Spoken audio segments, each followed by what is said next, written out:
Emergency services in Cape Town are using drones to help find people who are missing and in certain incidents to provide pictures of what's happening. Fabian Higgins is the head pilot and the person in charge of the drone project. Fabian, good afternoon to you. This is quite exciting. What are you going to be using these drones for? Good afternoon. Hi. Yes, so we're basically going to be using predominantly for mountain rescues where people get lost in the mountain and they call for help. Most of the time, they don't know where they are, and we try and get a basic idea using their cell phone with their locations via WhatsApp. And most of the time, we actually spend quite a few hours on the mountain searching. So what we're going to be doing, we will be deploying the drone with its heat-seeking camera attached to it and looking for people basically in the area that we've identified where the missing persons are. So that's going to be the one function. And the other function is also for when there are drownings, when people go missing at sea. We can also pick up heat signatures with the thermal imaging camera. And also for major incidents, if we have any building that's collapsed, we can get aerial shots and live feeds, without sending in people and risking lives. We'd rather send in the drone to try and locate more patients and to identify dangers. And then another function with any major accidents on the road, especially with the Christmas season now, we tend to have quite a bit of motor accidents on the road. We will also be deploying the drone from the air, also just get a better overview from the air. And also, when patients are scattered all over the place, we can also pick up with the heat signatures anybody that we could possibly miss out on. So those are going to be the main functions of using the drone within the Western Cape. How high can they actually go? I mean, can you fly a drone over Table Mountain? Yes, we can go as high as we want to, but unfortunately we are regulated by the civil aviation. So the normal height will be 120 meters above the ground. And if we're required to go higher, that we won't really need to go higher than that. We will file a flight plan and contact the air traffic control in the area and get permission for us if we need to go any higher than that. So we have applied for permission with ATNS, and we will make contact with air traffic control if we need to go higher than required. For example, if it is on the mountain, we don't want to bust the airspace of manned aircraft.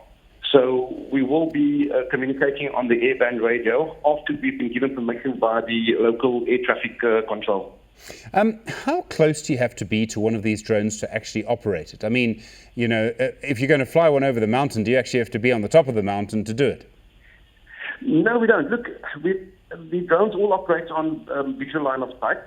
So I must be able to see the drone whether it is visually or through the application on the iPad.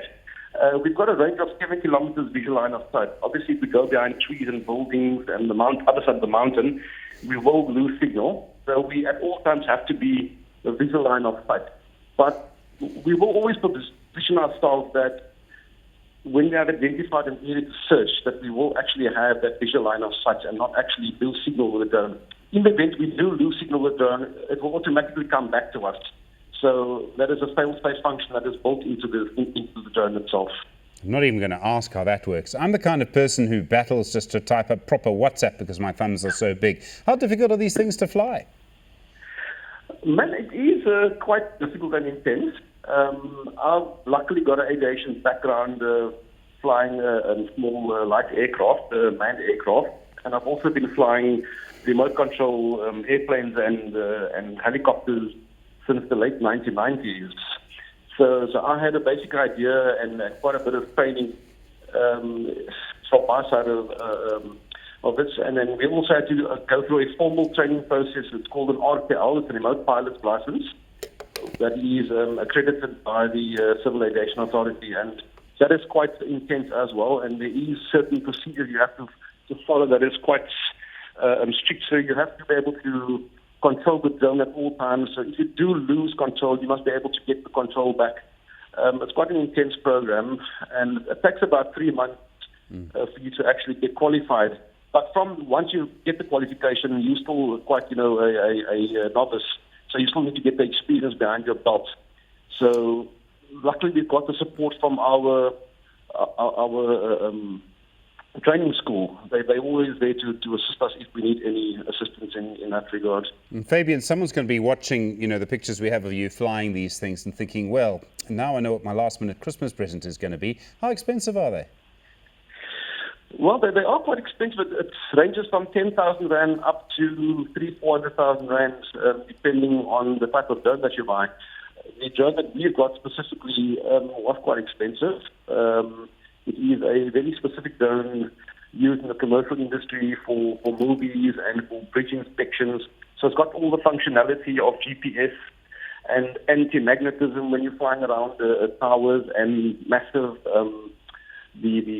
cell phone airports and stuff. So we put all that into mind when we actually decided what drone we were going to use, along with the flight time of about 35 minutes.